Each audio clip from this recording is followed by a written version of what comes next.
Hey guys, Ben Pearson, the Roadster Tracker. Yesterday, I managed to find the hole. I had been saying for the last couple of weeks that there was going to be a hole in the cloud somewhere between, well, Arkansas and Indiana, which was all possible places I could go see the total solar eclipse that happened on April 8th. And I managed to find the hole and to be able to see it. And I'm going to take you through the journey of me getting there here through the next little bits. But I just wanted to say that take the chance to see one of these if you guys get the chance. They're really, really amazing things. And I don't know when I'm going to see one next. The next one that passes through the US anywhere near my house is going to be in more than 2 decades. So who knows where I'll be there. But I still want to seek the opportunity to see one of these again and come with me on the journey of what it took for me to get there. This is the start of an adventure for me. Today is April the 7th, 2024, which is the day before the total solar eclipse is going across the United States and Mexico and parts of Canada. I am very excited. I was able to see the eclipse in 2017 and I decided to go ahead and do this. I live about 4 or 5 hours from a good chunk of the totality map and I figured, hey, I should be able to find a spot somewhere within that window that I can go to. It should be cloud free and all of that.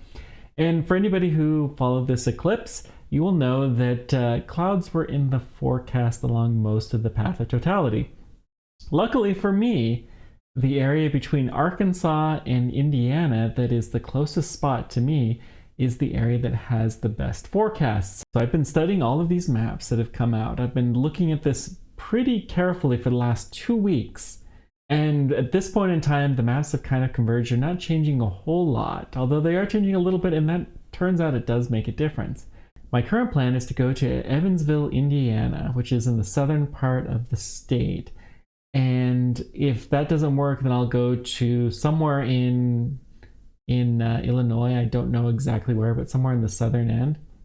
The forecast is pretty uncertain there, and I'm going to check it tomorrow morning.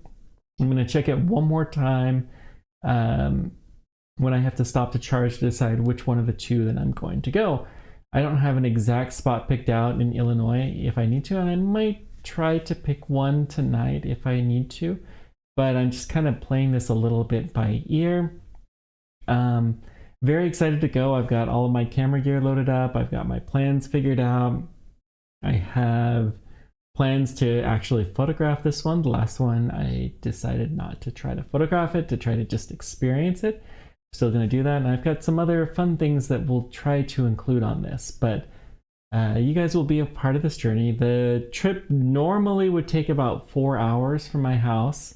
But because eclipse traffic, it could take a little bit longer. I'm going to try to leave early enough. I am taking my Tesla there, so this honestly has me a little bit nervous. But we'll see how that plays out tomorrow. And we'll just cut from here off to me beginning my journey. It's now the morning of eclipse day, and I'm checking the forecast one last time, and I have decided to switch where I was going just a little bit. I'm gonna head more towards southern Missouri, southeast Missouri.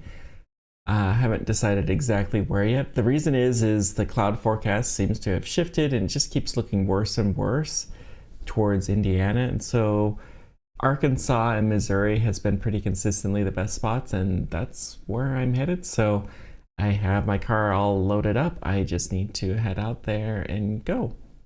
We'll see you then. Hello. I am currently in Cuttawa, Kentucky, which I think is the first time I've been in Kentucky. I am currently waiting for a supercharger, which is unusual on a Monday morning, but not a huge surprise right next to the zone of totality. Of course, I am the next person to go in there, and I only really need to charge here for a few minutes, so I'm not too terribly worried. It's 7:50 a.m., so I still have, what, 5 hours until the eclipse starts, and I only have about an hour and a half to go. Traffic has been pretty steady so far, not exactly light, but not horrible. I'm sure I'll be fine here, just waiting until I can charge my car. Hey, I made it here. I am in Minor, Missouri, which has about 3 minutes of eclipse time, which is great. I am at the Tesla supercharger, you can see in the background. I am currently charging, which is fantastic. I did not think it would go this well. Right behind me at the last stop, there was like 5 or 6 cars that had pulled in, but this traffic still seems to be going pretty well. I had one little hiccup in the traffic here, but overall I think I'm doing good. I got my green eclipse shirt, so you know, you can see the Bernoulli, or I forget what the effect is, but you're supposed to wear green or red to an eclipse apparently, and that's what I'm gonna do. And I'll have all of the juice I need to get home soon, so now it's pretty much just finish getting charged, get eaten, and be ready for the eclipse. We'll see you then. I am in Minor, Missouri here, and this is the spot that I'm hoping to see the eclipse here in a little bit. You can see not too cloudy.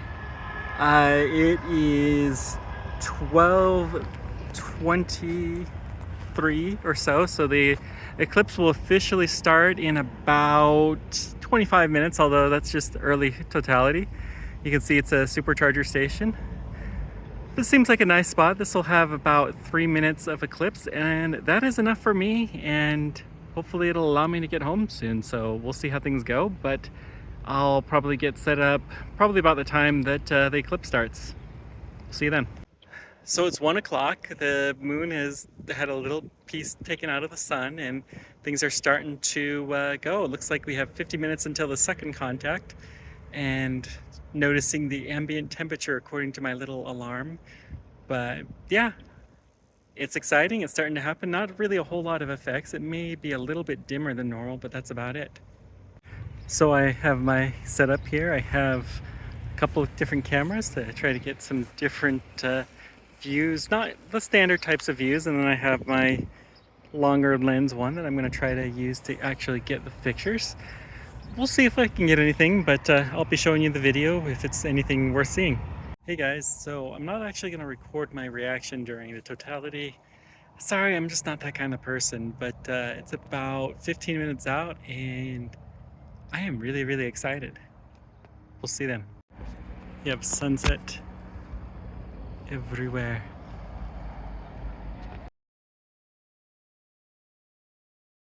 It is currently 10:50 at night, which, if you've been keeping track, means that I have now been up for, what, 17 hours? No, more than that. I can't do math now. 19 hours, something like that. And that I left the house actually 19 hours ago, which means I've been up for even longer, and I can't do math when I've been up for this long. But I saw the eclipse. I was not able to record any videos on my way home because I was trying to beat the traffic and I ended up getting stuck in the traffic. And by the time that I finally pulled into a supercharger, I didn't actually need to stop there very long, and I needed to get some food. And by the time I got my food, the car was ready to go home. So that worked out. Turns out taking the EV was a good decision. Really not that big of a deal. So as far as the eclipse goes, let me try to paint the picture here as best as I can. So you're traveling the journey to get there. Wherever you go, you're probably traveling, unless you happen to live in the path, which is awesome. And as you're traveling to get there, then everyone else is going in the same direction. So there's kind of like this little excited vibe of the eclipse plans, the plans to go see it. And you'll be exchanging your plans, and maybe you'll see some people in different places. It turns out nobody that I stopped at the one stop that I had was going to the same spot that I was, which was fine. And some of the people, though, had been there. In fact, one of the person I met at the next supercharger was one of the people who was waiting in line behind me at the previous one, which is kind of interesting. But turns out that the superchargers weren't a big deal. So anyways, you get there, you're kind of settling down, you're getting lunch, you're getting comfortable. And then all of a sudden you have T1, which is the moment where the moon very first touches the sun. So everybody looks up to see it with their glasses, of course, because you always need to use proper protection if you're going to look at the sun. And you can just barely see a tiny nibble, and everyone gets excited about it. And then they go off and do something else. They go keep setting their stuff up or getting their position, whatever. And then you look up 10 minutes later and you see a little Pac-Man type shape. You can actually see a very noticeable blob. And as the time goes on, it gets more and more. Turns out it was about an hour and 20 minutes from that moment until totality at the spot where I was, which is longer than I remember it being, actually. So, anyways, things start to get really interesting. About 50%, you start to look at shadows, you start to see the pinhole camera effects, where if you have anything that looks like a pinhole, you start to see the shape of the sun, which is really cool. It didn't happen this time because I was in a barren field, but the shadows of trees just look so bizarre because you have a whole bunch of little pinhole cameras through all of the leaves, which is cool. Things just don't look quite right in ways that are kind of hard to explain. About 50% is where you can actually really start to notice it's dim, but the shadows are still sharp. So it's not clouds, but they're dim. And the spot where I was at, we managed to find the hole in the clouds. The very start of the eclipse had just very thin clouds very high up, but we were still able to see the sun through the clouds. And by the time the totality hit, then there was a nice big ring around us that we weren't worried at all. It was great. So as things start to get more and more, at 90%, you see just a little crescent of the sun that's left. And it's noticeably darker. It starts to feel like it is, sunset type of light, but you don't have the sunset on the horizon. You don't have anything else with it. And you have sharp shadows, so it's not the clouds. It just looks eerie. Plus, the colors are a little bit dull. You're supposed to wear brighter colors, especially red and green, because of a effect that I can't remember the name of it. Pernosky? Something like that effect, where effectively these colors look a little bit more bland, which is kind of cool. So as it starts to get darker and you start to get within 2 minutes of eclipse, then you look around and streetlights are starting to turn on. Signs are starting to turn on. It's just kind of crazy. Everything thinks that it's nighttime. And you start to hear crickets. You start to hear bird songs and other things. The last time I saw an eclipse in 2017, we were next to a field where there was some cows. The cows came running back as if it was, nighttime and they needed to get back home. They were really sorely confused. Didn't have anything like that this time, and I didn't get that on video, but it was a pretty cool thing still. At this point, the sun still looks like the sun, but it's, obviously a different shape because it's being blocked. It's still obviously the sun, though. But as you start to get less than a minute, then something interesting happens. At about maybe 30 seconds, I wasn't this time looking at the sun to see when it went out. I was looking around and just kind of having the sun just in my little peripheral vision. It kind of felt like the full moon. That was about the level of brightness.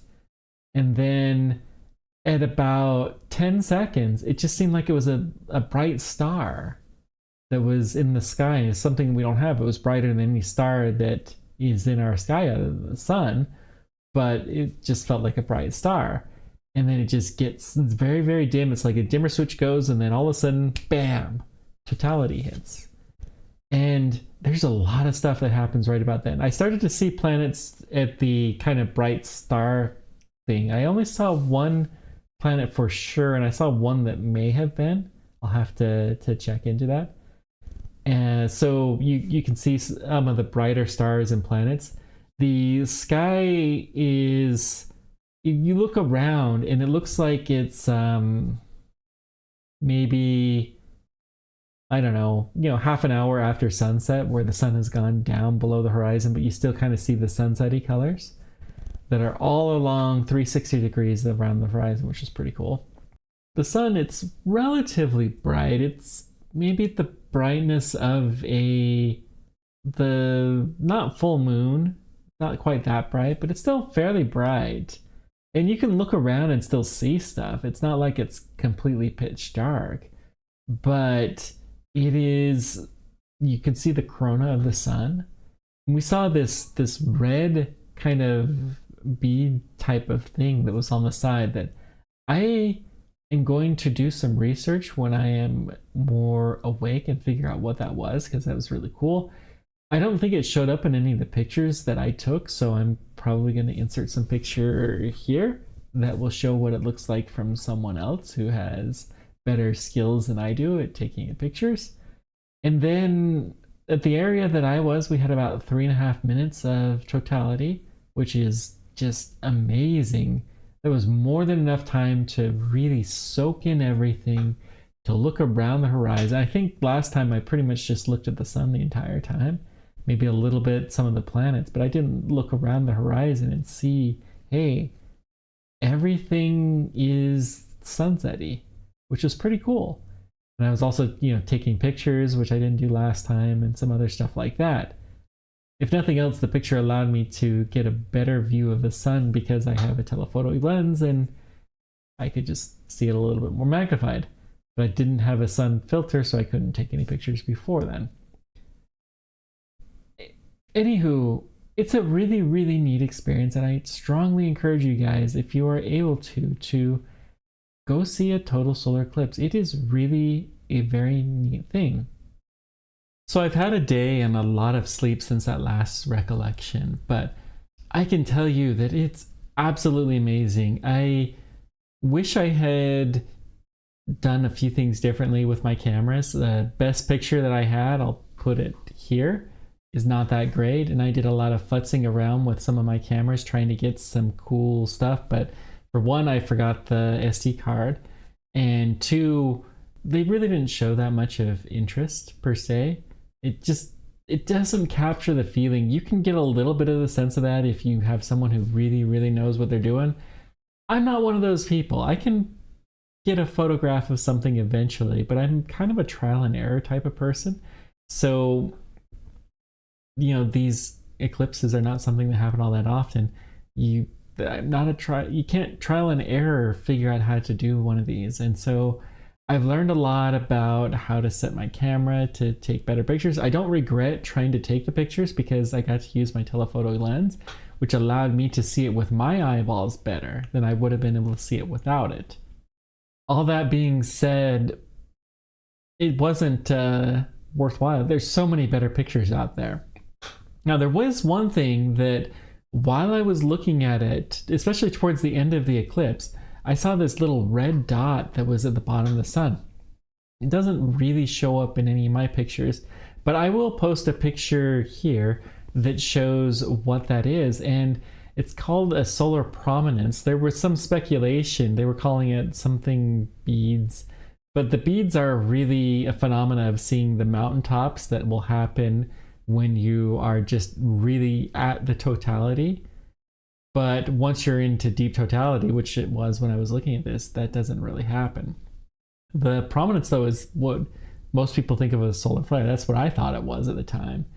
But it was really spectacular to see that. I just can't even, seeing the corona, I kind of expected, but to see some of these actual action things that were happening in the atmosphere of the sun was really, really exciting. And I didn't really expect that given what I had seen last time. This was still much, much cooler my second time, and I don't know when the next time's going to be. It's a little hard to justify flying to another continent to see one of these, but maybe I'll figure out a way to make it a dual purpose trip. Maybe I'll travel to go see some other things and just happen to be eclipse while there's there, and maybe that way I can sneak my wife into another one. Who knows? But anyways, they're absolutely amazing. I'm very grateful for the chance to do this, even though it took me, 14 hours of driving to see it. even though it would have been nominally about 11. Um, Taking an electric car was not at all an issue on this trip. It's they've really come a long ways since the olden days. I would not have done that in 2017. There's a lot more charging stops, and even though there's a lot more electric cars on the road, it really wasn't an issue at all. At least not in the United States and presumably Europe, unless you live in some really, really rural areas. Anyways, thank you guys so much for joining me. Let me know whatever questions or comments you guys have. Let me know in the comments below if you were able to see the total eclipse and what your experience was. I would love to hear it. Thanks guys for everything. I appreciate all you do. Until next time, keep on tracking. Take care. We will see you then. Bye bye.